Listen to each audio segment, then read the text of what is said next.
Morning, ladies. I'm just going to sit here enjoying my cup of coffee before you guys all start trickling in.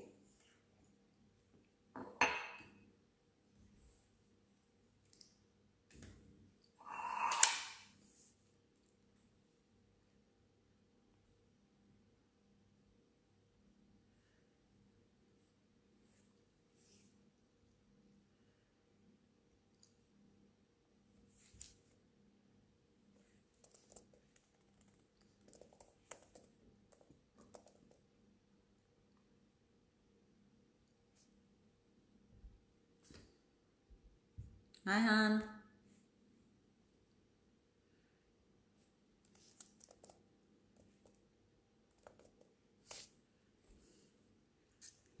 How are you, Mita? It's been a while, honey.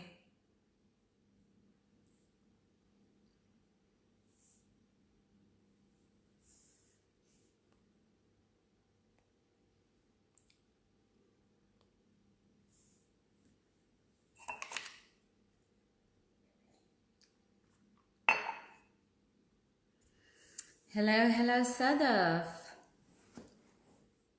Hope everyone's having a nice, chilled Sunday morning. The weather's looking a little bit grizzly around here. I don't know about you guys. Still, it's kind of welcome, isn't it, that it's cooled down a lot from the week.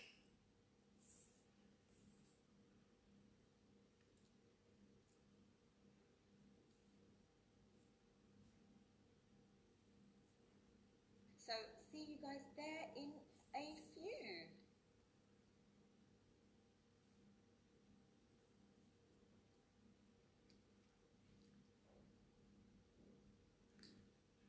So if I've got your question, which I will pose to Helen when she comes on, but feel free to ask her any live anyway, so just type them into the comment box. Same with you, Mita. And don't be shy, it's only us ladies here. And the thing is, as I always say, you may feel like your question may be sensitive or a little bit, raw, and a little bit too much, but actually a lot of others will be feeling the same and will feel too shy to ask. So feel free to be the brave one. I've got a bunch of questions that I've had sent to me, but if there's anything that doesn't get covered or you want answering, before you head off, then make sure you do pop it in the box. Don't be shy. God, we could all do with a little bit more attention to our pelvic floor health.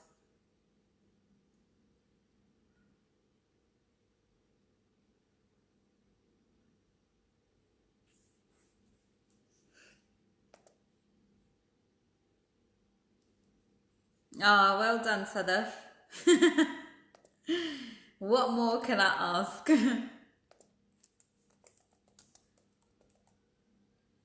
Is it going to rain today? I hope you're taking a Mac or something. Helen's about to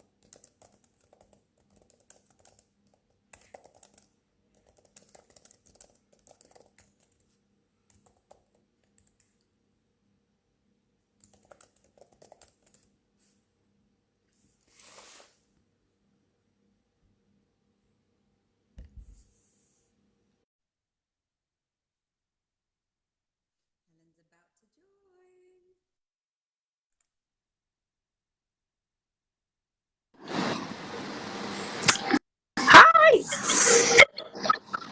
You know what? It's one of the joys that we are completely technically bit, right? How are you? I can't hear you, honey. I can hear loads of echo. Let me try and... Yeah.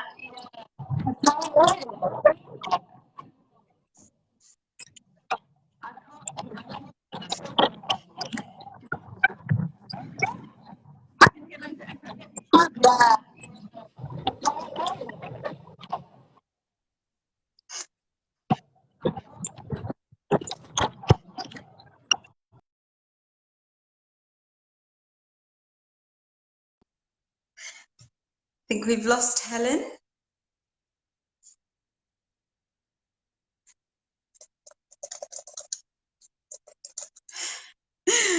Oh, this is always going to be.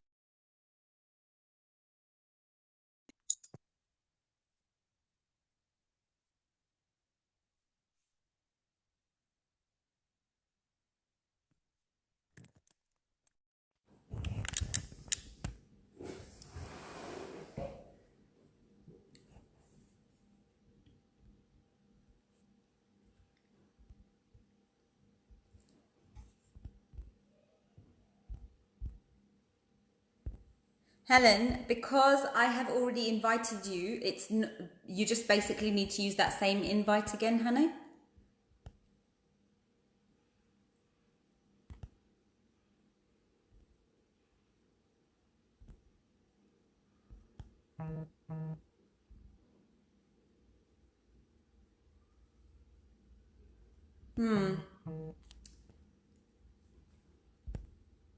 Can you hopefully can you see me, Helen?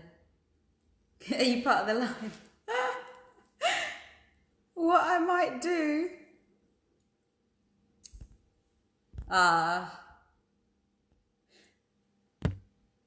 Helen, because I've already invited you, I can't invite you again. I don't know if you can request to be on camera. Okay, got it.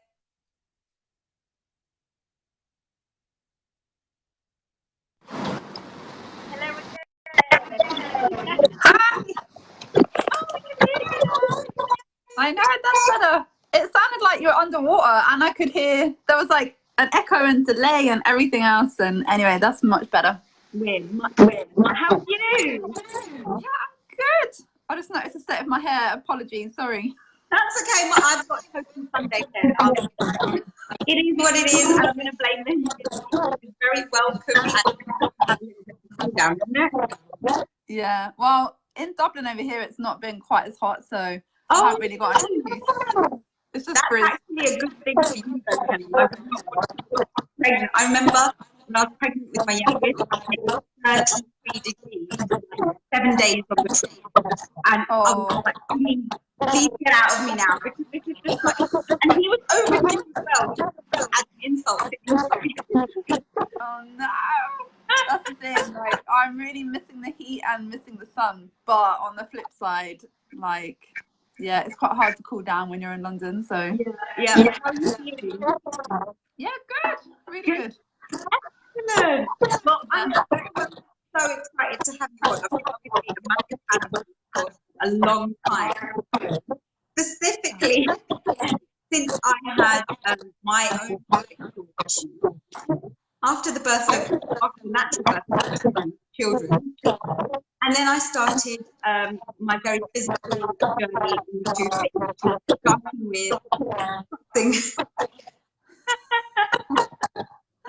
which of course meant that I all of a sudden thought my strong, healthy pelvic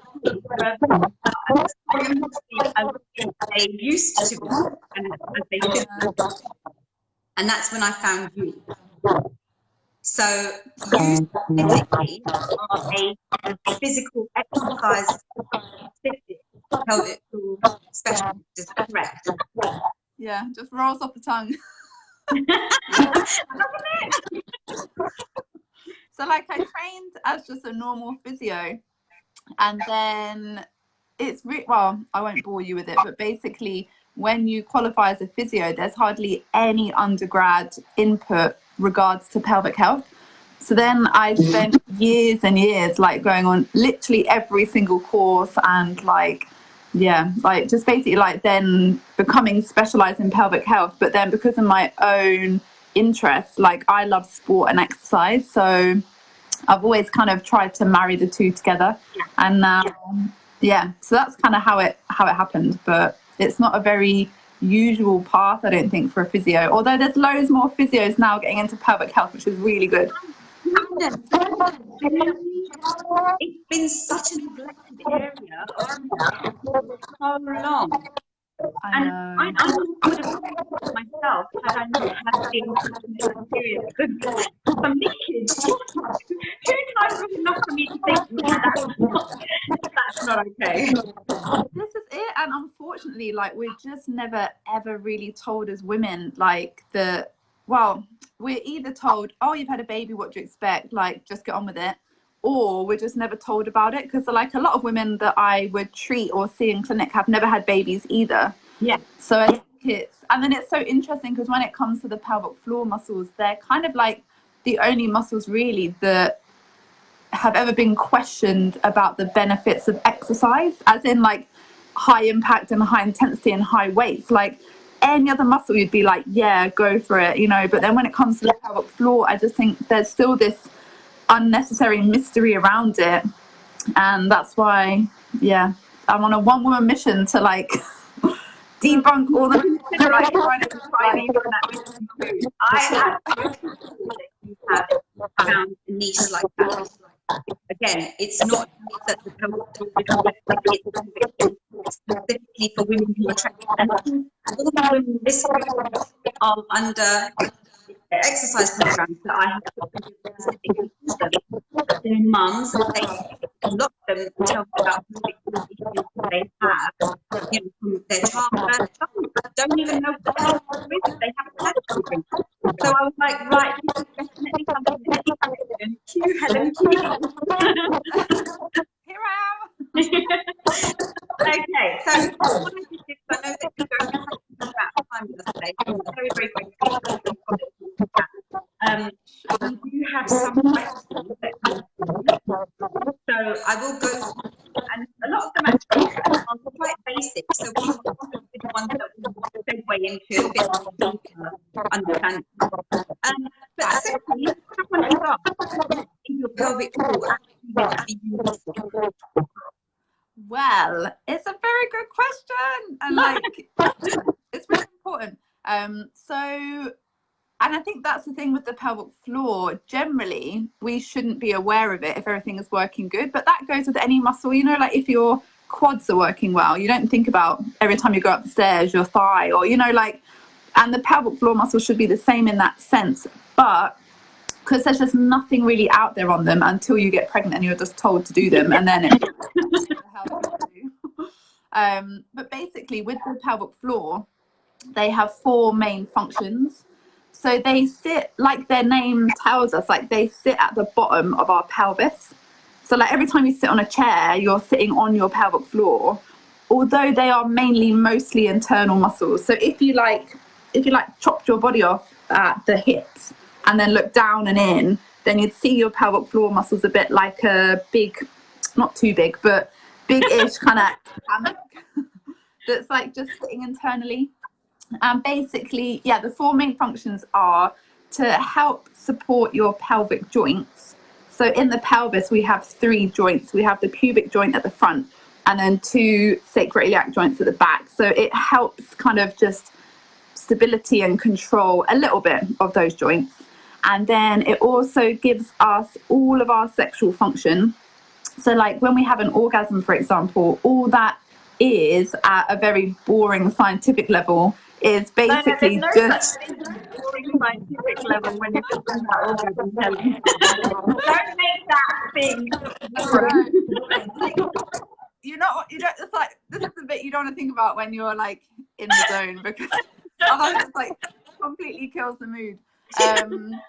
Basically, in order to have an orgasm, and when it's happening, it's just a rapid contraction and relaxation of the pelvic floor. So a lot of the function and like sensation that we experience during intercourse, or any sexual function for that matter, all really comes from the pelvic floor. It's really crucial.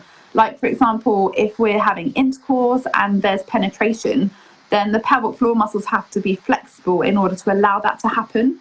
So a lot of our sexual function is dependent on the pelvic floor. And then we also have support of the pelvic organs. So the bladder, the uterus and the bowels are sitting in that pelvic bowl. And so because the pelvic floor is underneath them in that hammock shape, it just kind of helps support, keeping the organs where they should be.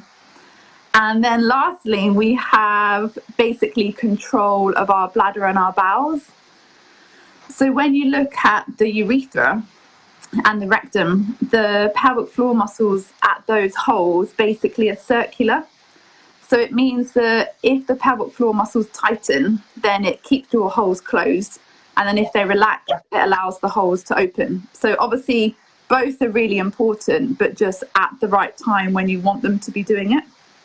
So it's not just that we want to hold our bladders out our team. I number one goal, basically. You know what? Shall I tell you something? The first time I saw a pelvic floor physio, Helen, that was the first time I found out that there was a muscle in the back passage. yeah. So can you imagine that, you know, when your body's you don't even think about doing that job. You will. So when she said to me, you do the exercises, I was like, yeah, I'm doing it. She was like, no, but you're doing the function. You're putting your effort on the front end. You're not actually doing anything with the back end. And I was like, how many have we got? Like, it was but no, when you check, you know, say to the ladies, like, you know, make sure you're training your pelvic floor muscle. They're probably doing what I'm doing. Doing what you can visualize maybe come across in social media or like writing it, and then the different parts of it that need the attention.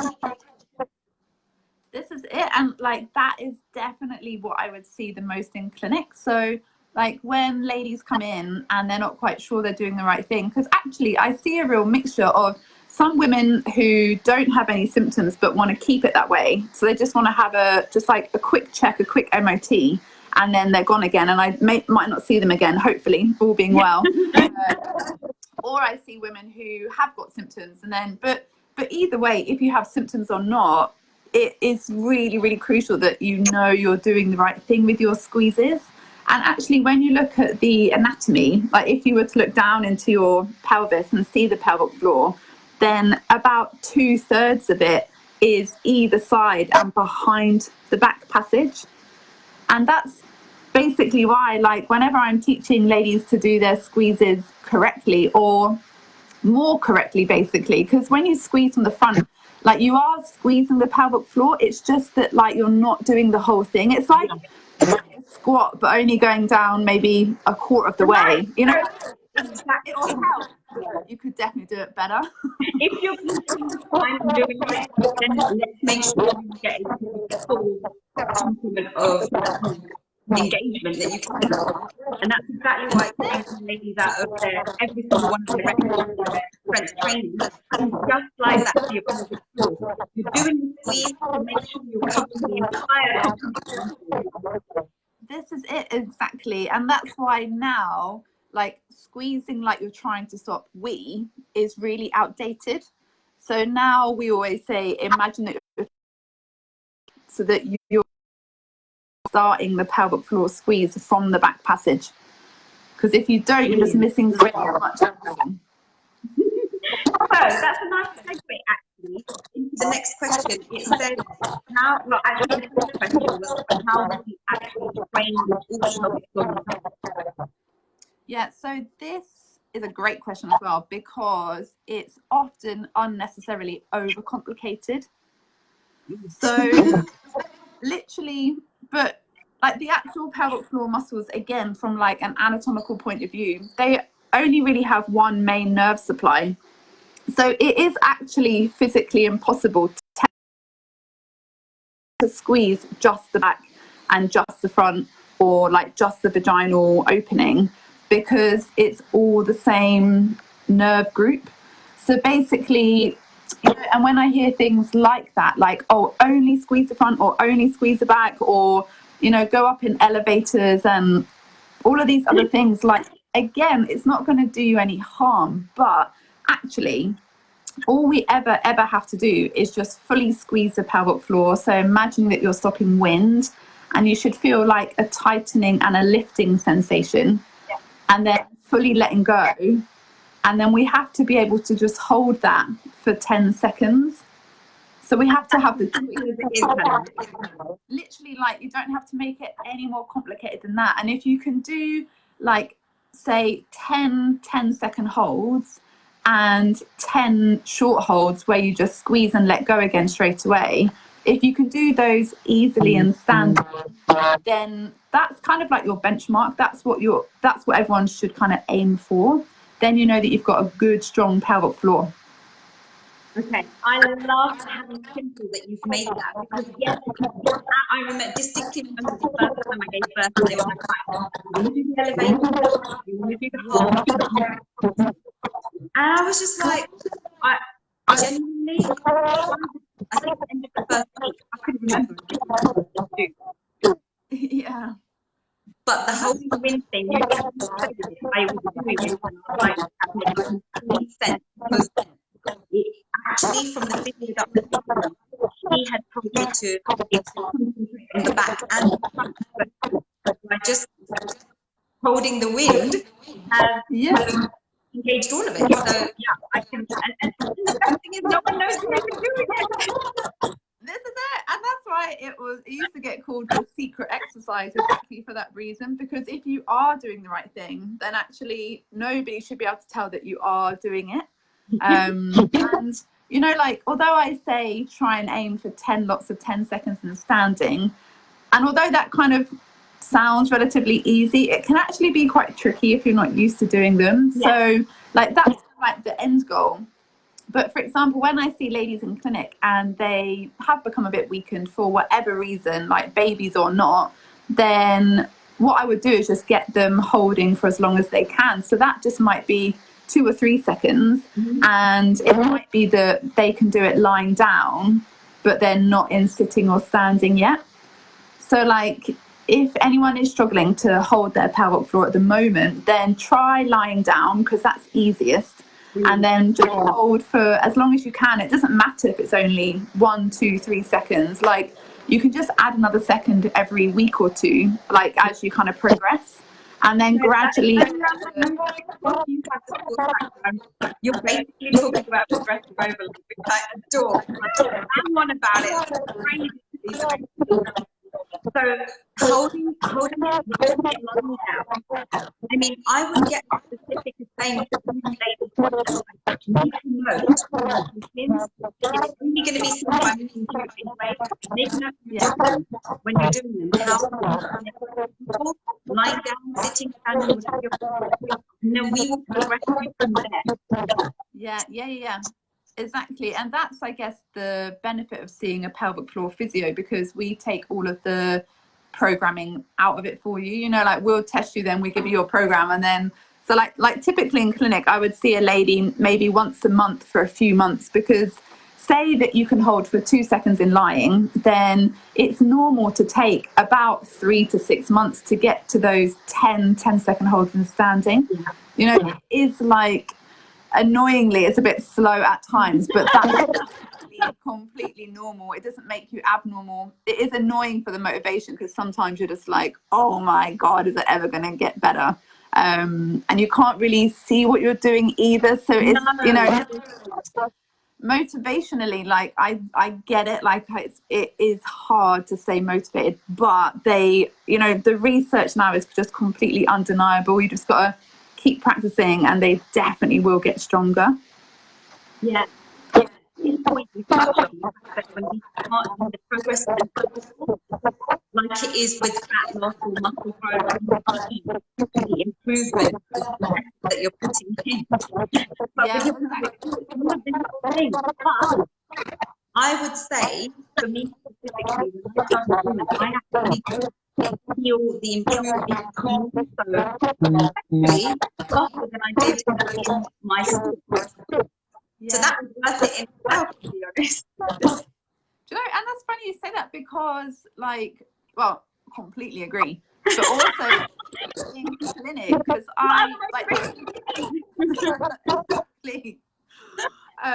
but in clinic, like, to test your pelvic floor properly, then it does involve like an internal check. So we don't ever use any equipment or anything like that. You know, it's just a pelvic floor physio just gently feeling the pelvic floor muscles, and it takes maybe a minute or two. You know, it can be done really quickly and it's not ever really painful. But it is interesting set because basically I can always feel improvements before they can, you know, by feeling what's going on. So like, I would say maybe like the first or second time I get people back, then I can feel the improvement, and then they start feeling it a bit more in their day-to-day life after about, like 6 to 8 weeks maybe. And how often do you find that it is the golden setup for them to be doing that, recording in pulses, the 10-second hold? How often should we be doing that to see the best improvement? And not overdoing it, because like you said, Oh, definitely. So like, if you don't have any symptoms, and by symptoms I mean like heaviness or dragging or leaking or rushing to the toilet in time or things like that, like they're the kind of typical things that you'd notice if your pelvic floor was a bit weak. So if you don't have symptoms, then I would recommend doing just 5 to 10 of each per day. So 5 to 10 short, 5 to 10 10-second holds in standing each day. And that will basically just really like keep your pelvic floor ticking over nicely. But if you do have symptoms of any of the ones that I just described, then it's a good idea to do a few more. So I would be recommending to do at least 20 of each a day. But from where you're at, so that might be 2 seconds in, you know, sitting or, you know, whatever point you're at, and then and then gradually building up from there. Because if you have symptoms, you can almost guarantee you're not going to be able to do them properly in standing yet. So like if you haven't got symptoms, about 5 to 10. If you do have symptoms, then at least 20 of each a day. And then obviously they program on how love that. That's brilliant. Yeah, exactly.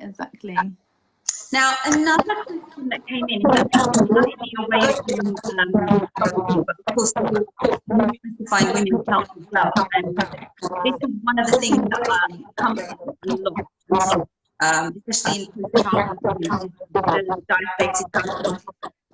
Yeah, I see and treat a lot of those. So it's those things that are on basically actually, I'm going to hand it over to the profession to explain what is diabetes correctly. So it basically is, so the diastasis, or however we pronounce it. Yeah, I pronounce the whole back.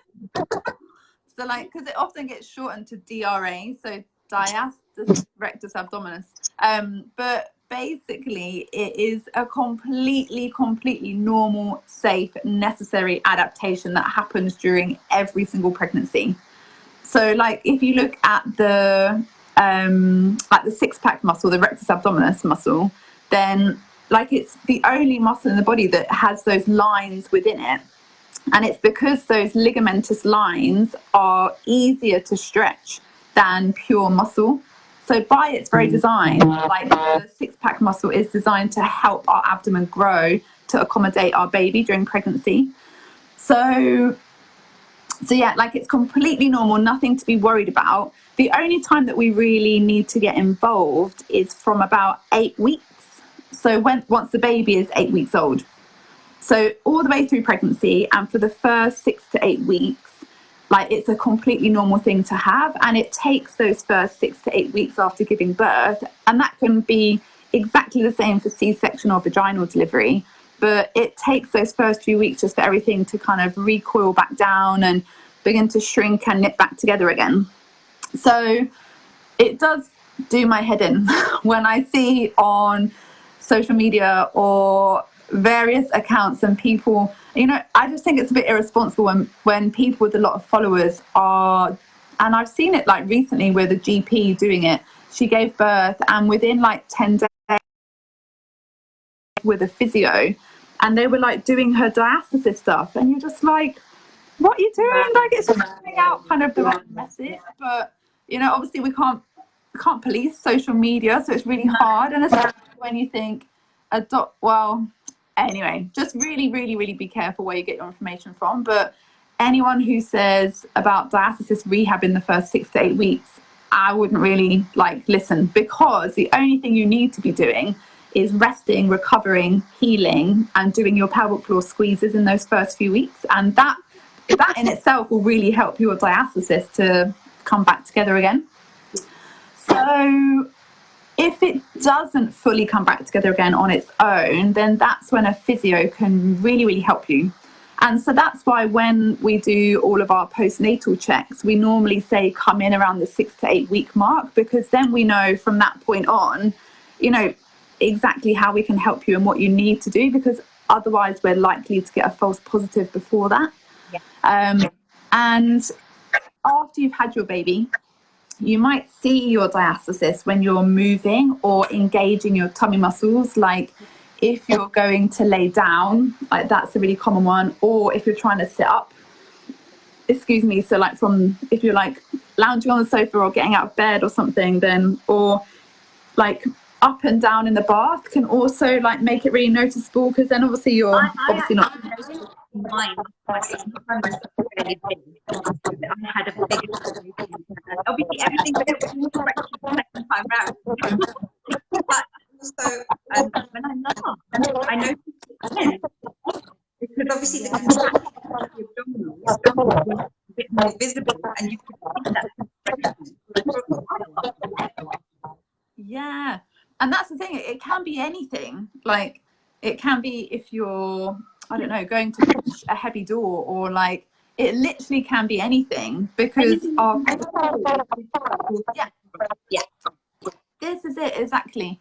And so what you might notice is either down that midline, so down the middle ligament of that muscle, you might notice either a bulging outwards or a bulging inwards.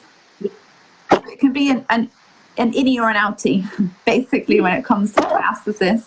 And it just kind of looks like a long little bulge down the middle of your tummy, or a long little dip down the middle of your tummy. And then if you're trying to feel it for yourself, then when your muscles are engaged, or when you can think you can see it, then if you just feel the middle of your tummy, then you'll be able to feel what feels like a gap, but what technically isn't a gap. It just feels like a gap because the ligament in the middle is a lot thinner compared to the muscle either side of it. So it always feels like a gap, and it will be called a gap, and everybody will say about the tummy gap. And a gap there anyway. They're not supposed to be joined up right next to this is it, exactly, yeah. So the actual rectus muscle bellies on average are about 1 to 2 centimeters away from each other anyway, because this ligament in the middle is there. If the ligament wasn't there, the muscle would be completely touching the whole time, but we have the ligament that divides the muscle. So because of that. This is it. Often don't test ourselves beforehand, but it is normal on average for them to be at least a centimeter kind of away from each other.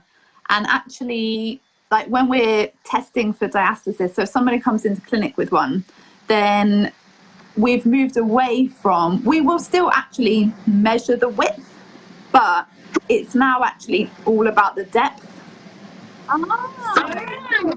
Yeah, in recent years, some new research has come out, and it tells us that we will record the length and the width just because people want to know. But actually, when it comes to prognosis and for us to know as a physio if it's actually getting better and improving, the most important thing is the depth. Yeah. So we want to know that it's getting more shallow, basically. So the deeper the diastasis, the more we have to do, and the less deep, the better it's getting. So what would you say, someone concerned about the diastasis, what would you say are the immediate home exercises that they could do to start helping the process after the 6 to 8 weeks? The initial 6 to 8 week post-delivery health check we get right now is not sufficient. No. So Unfortunately, yeah, and we do not get any diastasis at your checkup. Neither of mine, in fact, even necessarily after the first one, because they assume we have lots of things that usually recommend as ways of doing that after that take period. Yeah, so I can't emphasize pelvic floor enough. Like, I had a lady, I was about to say recently, but I feel like I haven't seen people for ages because of lockdown. But earlier this year, and her diastasis was actually really quite significant. So, you know, like there was not a lot of tension, so it was really deep. Yeah. And I could get about 8-finger width across diastasis. So hers was quite significant, but I checked her pelvic floor because that's the first thing I'll always do, because our pelvic floor is so linked to the abdominal wall, and her pelvic floor function was just not great. Like, she wasn't really connecting very well. She wasn't really practicing anything consistently. So I sent her away doing just her pelvic floor for the first month, and within a month it had halved. Like, the diastasis had like, wow, impressive, isn't it? yeah, and she was like about 3.5 months postnatal at that point when she came to see me. So like, I really, really, really can't emphasize the pelvic floor enough. Like, if the pelvic floor is being neglected, then we just can't do anything with the diastasis until you're doing your pelvic floor consistently.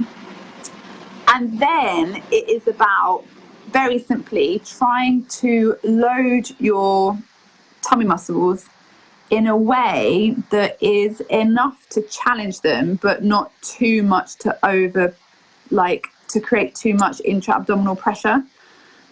And so, like, that's the tricky thing to sometimes work out on your own. But in clinic, I would always start with, for example, doing a very mini crunch, so like a mini sit-up, but using your pelvic floor at the same time. So like, you'd be laying down on your back, you do a big breath in, breathe out, squeeze your pelvic floor, hold the pelvic floor as you do a mini crunch, keep squeezing your pelvic floor as you go back down again, and then let go.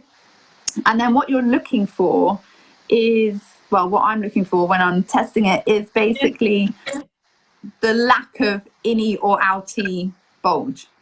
Okay. Yeah. So very simply, I'm going to do an abdominal exercise that is more than doing nothing, but that isn't creating an innie or outie bulge. Yeah. So we have, as for someone who's got that, you know, doing unilateral the call, the things like dead bug and toe tap and things like that are much better. Is that still the case with more recent research and findings? And from yeah, it really, really, really depends. Like, it's so individual to the person. Like, basically, any abdominal exercise can be really good or can be really bad, depending on how their body is responding. And of course, their body will respond in a unique way because of their pregnancy, their delivery, their recovery, their baseline. You know, there are so many variables to take into account. And that's why, again, like, I would never trust anybody saying, oh, you're 8 weeks now, you can do this. Oh, you're 12 weeks now, you can do this. You know, there's no such thing as, like, the age of your baby doesn't really make a difference in terms of what you can or can't do, unless it's within those first few weeks. But beyond that, it's just completely down to you and your body. You know, it's like whatever your body is capable of. So I always try to basically push with a diastasis. I will give them as hard an abdominal exercise as I can, whilst not allowing that bulge to happen. So if that's a dead bug or like toe taps or anything like that, because that is quite tricky. Like, that does put a lot of pressure on our core, but I do give that to some people. Okay, or I might do like very much individual. Yeah, sorry. No, don't be. And I actually do like maybe clearer, but not something that we can sort of resolve from a distance, basically. And that is the reason why I will would refer new clients who have recently, when I say recently, the last 6 months to a year, had a baby. I always tell them to, one of the key things to do is go to get pelvic specialist. Yeah, I think that's great. And like in an ideal world, I would absolutely love to have every single woman, not even after a baby, but just like at least once a day, have a pelvic floor check and just kind of, you know, we are quite behind in the UK really when it comes to things like that. Like it was amazing. Yeah. When it comes to postnatal care, they definitely have it sussed. Like every lady gets like 8 to 10 sessions, regardless of delivery or symptoms. Yeah. And that's the thing. Like, I would love to see pelvic health a more proactive, like to be encouraged more proactively. But like, I think it's slowly the tide is turning. Like we'll get there. But then in the meantime, yeah, if you have had a baby, or if you just want to know what your pelvic floor is doing, just book in with a pelvic floor physio. And like even in one session, we can tell you if you're doing the right thing, if it's working in the right way, how strong it is, how long you can hold for, and then what to do from there. You know, like it's really quick and easy. And it is available on the NHS if you have symptoms. It's just not available on the NHS yet if you don't have symptoms.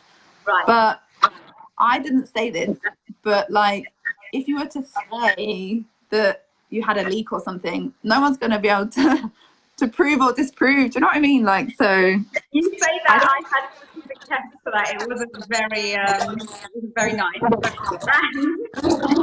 And it did take a very long time for the referral to come through. So that's the only it will take anything up to a year to get where you are. So I mean, so you've got symptoms and you life privately and going through I know, and that I think the time is the biggest barrier to the NHS, unfortunately, and I can only imagine what it's like at the moment because obviously we haven't been able to see any patients, so it's going to be a massive backlog. But and I guess I think most physios, to be fair, most pelvic floor physios, you can get a decent one for, depending on like, where are you based again? Are you Kent? No, London. So I'm in London. Yeah. So in London, like you'd be looking at anything probably from, I think the most expensive I've seen is 150, but that is quite expensive. You'd be like looking between 150 and 100 for like an initial assessment. And I just think that even if you could just, I know it's a lot of money, but if you can only just scrimp together just even one assessment, like you'd get so much from it. And then get referral in the meantime, but just have that one assessment so you can get started on doing the right thing. And then this is it, exactly. I'm very aware that I've been going over the time that you've been. Can I ask, because I've got this one lady who's been asking this question a couple of times this week, so I really don't want to get into it. But she's actually put it on the, she basically had it 15 years ago. And she did the exercise initially, then stopped, and a few years running,